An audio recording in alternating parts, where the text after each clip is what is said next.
Baťov kanál je pre Skaličanov rekreačná oblasť. Je to miesto, kde chodíme do prírody, oddychujeme a relaxujeme na lodičkách. Preto všetko chceme túto lokalitu zachovať a ochrániť. Problém je, že príroda na Baťovom kanáli sa ocitla v ohrození. Existujú plány v jej blízkosti postaviť spaľovňu. To by zásadne zmenilo tvár a charakter tejto lokality a aj rekreačno-turistickú funkciu.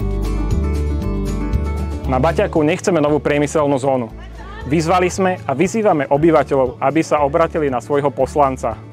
Už čoskoro nás čaká mestské zastupiteľstvo, kde sa ukáže, či vypočuli hlas obyvateľov. Spoločne veríme, že sa nám podarí dosiahnuť náš cieľ.